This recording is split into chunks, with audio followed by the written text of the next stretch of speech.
Good morning, children. It's nice to see you all back once again. Today, in our virtual class, we are going to learn a new poem, The Grumble Family, written by Lucy Maud Montgomery. Well, in the last week, we started the second unit with the prose lesson, and we are now continuing from where we left with a new poem, The Grumble Family. Before we learn about the poet of this particular poem, let me explain the title to you. The Grumble Family. So grumble, grumbling, that itself means that always complaining about something and dissatisfied with something and always finding fault with the things which are happening. That is what is grumbling. That grumbling also, you can see people with a kind of sound which they grunt, grunt. That is the sound which comes from the throat, like that's what is the grunting sound. That is part of grumbling character. So this is what is the title, The Grumble Family. So there was a family in the street or in the neighborhood of this poet who was always complaining. So always, that poetry itself is a spontaneous overflow of emotion. So it is an imagination. The poet imagines and he wants to tell a message through this poem about people who complain or who grumble always. So he wants to tell us a moral, about grumbling, and he makes us to realize that grumbling is of no use at all. Well, before we start the poem, let us learn something about the poet. So we'll go to the next page. So the next page you can see about the author, and note has been given about the author. So the poet here is L.M. Montgomery was a Canadian author best known for the series of novels beginning in 1908 with Annie of Green Gables. So she belongs to Canada and she's a very, very, very popular Canadian author. She's not only a poet, she's multi-talented in her literary works. Like you can see, Montgomery went on to publish 20 novels as well as 530 short stories, 500 poems, and 30 essays. A prolific writer, very great writer, Montgomery published over 100 stories between 1897 and 1907. In that 10 years, she almost published 100 stories. Montgomery's work, diaries, and letters have been read and studied by scholars and readers worldwide. So her works are liked and read by all the learned men around the world. Okay, so that's what the note about the poet which is given in this textbook. And now we'll straight away go to the poet. So there are 8 stanzas in this poem, and each stanza has 4 lines, and you can see in each of the stanza the first and second line rhymes as well as the third and fourth line. For example, you can see in the first stanza, the last 2 words in the first and second lines, first and second line in the first stanza, meet, street, the third and fourth, satisfied, beside, then the second one, this, amiss, humble, grumble, cold, scold, meet, street, sun, done, doubt, about, same, name, he, she, like that, you can see that that's continuous rhyming. The first and second is rhyming and the third and fourth is rhyming. So the rhyming scheme here is AABB. So that's the rhyming scheme here. So now we'll straight away step into the poem. So there are 8 stanzas. We'll start with the first stanza. The first stanza, the poet gives an introduction before starting the poem. The poet gives a vivid picture of neighborhood scenes. Read to know how we should mend our ways.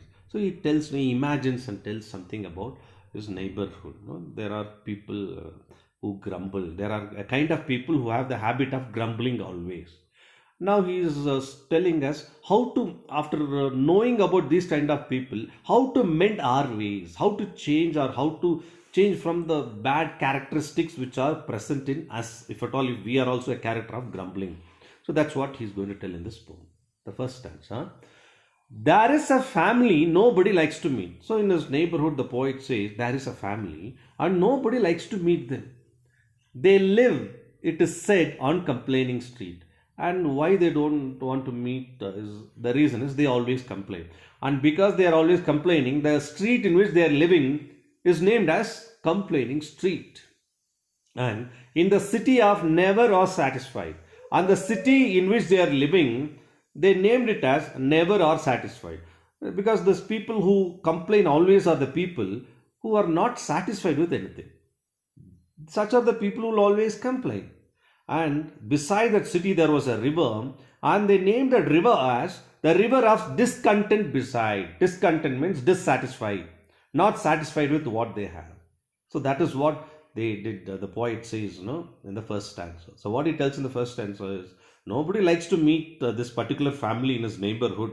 That family is named as Grumble Family, and the street which they are living is named as Complaining Street, and the city in which they are living is called as Never Are Satisfied, and the river beside, they named it as Discontent beside. Now let's move to the second stanza. They growl at that. Now what do these people do is, why they don't like to go and meet this particular family, because they always grumble, they always complain, not satisfied with what they have or what God has given. They growl at that and they growl at this. Even when they growl also, there is no meaning. There is, when you, it is not only for these particular things they'll growl. They'll growl at everything. Whether it is good also they'll growl, whether it is bad also they'll growl. So they growl at that and they growl at this. Whatever comes, there is something amiss. Whatever comes on their way, there is something amiss. Here means something is wrong. They'll find something wrong. Something amiss. Something is missing in this. Something is not right in this. That's what these people will do. And whether their station be high or humble, whether their life or the place which they live is very high or humble, very low, they'll always grumble. They are all known by the name of grumble, because the only thing which they do always is grumble, complain. That's what the second stanza, the poet says. That is, they don't have a meaning for grumbling. It is a habit for them. Whether it is good or bad, they always grumble. Now, let us move on to the next third stanza. The weather is always too hot or cold. So that's what we know, the weather around us. Either it will be very hot or sometimes it will be very cold. Summer and winter alike this cold. But what these people do, so when it's very hot, it will be summer, and it's very cold, it will be winter. But what do these people do is, they'll complain both the summer and winter equal. If it is hot also, they'll complain, what is the sun, how hot it is, it's scorching, how can somebody go out, they'll complain. If it's winter, how chill it is, how can somebody live in this freezing chillness, they will complain. Whether it is hot also, they'll complain, cold also, they'll complain. Summer season also, so when you have 4 seasons, there should be at least 1 or 2 seasons which should be a favorite season. But once you start complaining all the 4 seasons, then God couldn't find a new season for you. So this is what these people will do. Nothing goes right with the folks you meet down on the gloomy complaining street. If you go and meet these people, this folk, with this grumbling people, nothing goes right. And if anybody, any folk, any common man is living in that street, he will feel that nothing is going right because of those people, because they start complaining and they will come to conclusion that nothing is going right. Because why? Only when nothing is going right, you start complaining. But these people, whether something right happens also, they'll start complaining. And the other people around will come to a conclusion that nothing is going right. You folks you meet down at the gloomy complaining street, in that it is almost gloomy, very dull, frightening like a street. Because you can't live happily. When you can't live happily, you will always become dull. In that dull complaining street, even an ordinary man also will feel that nothing is going right. Then now we move on to the fourth stanza. So what do these people? They growl at the rain and they growl at the sun. When it rains, some people might like the rain, some people might like the sun. But these people, they complain both of them.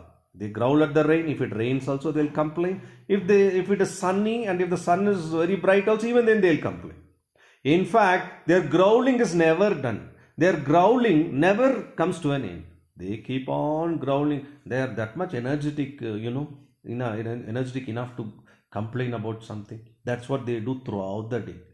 And if everything pleases them, there isn't a doubt. And if everything is going correct, everything is making them happy, everything is pleasing them, then there's no doubt what they'll do. They would growl that they had nothing to grumble about. When everything is going right and everything is pleasing them, then they'll grumble that, what is this? We don't have anything to grumble. Everything is going right. What life is this? Even then also they'll grumble. There are such people, the poet says. The poet Lucy Maud Montgomery says there are such people. They growl at everything. When they don't have anything to growl, they'll growl that we don't have anything to complain about. And the last fifth stanza in this particular page, there. But the curious means the strangest thing is that not one of the same can be brought to acknowledge his family name. But these people know who always grumble, and if you name them, no, you are a grumbler, and your family has to be called as a grumble family. They won't accept, because they say, no, I'm not complaining. No, I'm not a person who's dissatisfied with things like that. But this is the strangest thing. They do all complaining throughout their life, grumbling at everything. But once you call them that you're a grumbler, they won't accept. For never a grumbler will own that he is connected with it at all, you see. You call a grumbler, no, and you say that you are connected to complaining always, nobody will accept it. Likewise, only this particular family. You call them a grumbler and you say they call their family as a grumbling family, they won't accept it. That's what the poet says in the fifth stanza. So it's a very simple poem. So we have another 3 more stanza after this. And now we move on to the next page number 46. And the 6th stanza, the poet says, the worst thing is that if anyone stays among them too long, he will learn their ways.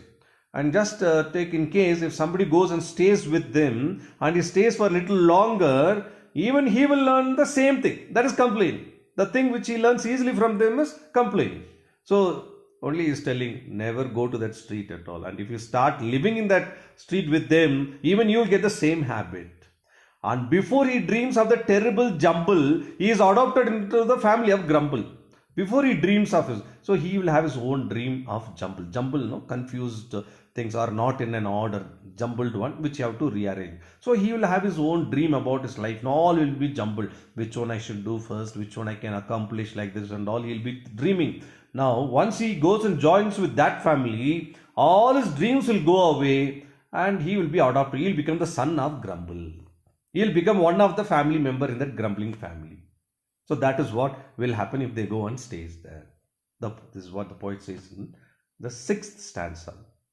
And the 7th stanza, the poet says, and so it were wisest to keep our feet from wandering into complaining street. So the poet says, it is better you keep your feet away from wandering into complaining street. Never put your feet or foot on this complaining street. Never go inside the complaining street. If you go, you know what will happen to you. Even you will start complaining or even you will start growling. And never to growl whatever we do. So never go to that grumbling street or complaining street. And next the poet says, never ever growl. Never complain whatever we do, lest we be mistaken for grumblers too. If we also start complaining about all the things around, even we will be called as grumblers. So whatever you have, be happy. When things goes wrong, also be patient. Don't be complaining. That's what the poet says in stanza number 7. And now we come to the last stanza. So far in the first 7 stanza, he was telling about all the qualities of these people who are grumbling, which he doesn't want you to follow. And now in the 8th stanza, he's going to tell you how to live. Without grumbling, how to live. Now in the 8th stanza, he says, let us learn to walk with a smile and a song. Let us walk. Let us learn to walk. Let us learn to live with a smile always. Be happy. Today we are alive. God has given us a beautiful day. Smile about it. Don't complain about the climate outside. Because many of them are not lucky to look at the day today. Isn't it? Many of them are dead today. We are lucky that we got this day. Smile for it. And a song. Instead of complaining, sing a song of joy. So let us learn to walk with a smile and a song. No matter if things do something, sometimes go wrong. Sometimes things might go wrong. That doesn't mean that is the end. Because after the rain, there will be sunlight. Likewise, after when things go wrong, believe that God is teaching us something. He is making us to be patient. He is teaching some moral things, because otherwise human beings will not be under their own control. So when things go wrong also, don't complain, but pray and be patient. And then be a station high or humble. Be in your station, be in your house, be in your place. Whether you are very high, sometimes your life might go very high, or sometimes very humble, low. But treat both of them equally. No, when you go very high, being very excited, when it goes very long, disappointed. That's not right. We will never belong to the family of grumble. So then be a station high or humble. If you are live like this, then you will never belong to this family of grumble. Then you will never belong to this grumble family. It is not good to be a part of this grumble family. That is what the poet Montgomery stresses and tells in this poem. I hope all of you would. It's a very simple poem, isn't it? The message is also very simple. Don't grumble, and it's also very easy to understand for you. So you would love this poem, and you would have understood it easily as well. Well, children, this is not a memory poem, so you need not memorize this poem. So, as usual, after listening to this poem, I want all of you to summarize the poem and then post the image of the summary from your notebook in our group. So, thank you very much. Until I meet you with another topic in another class, this is your English master Saravana Chandra signing off. Goodbye.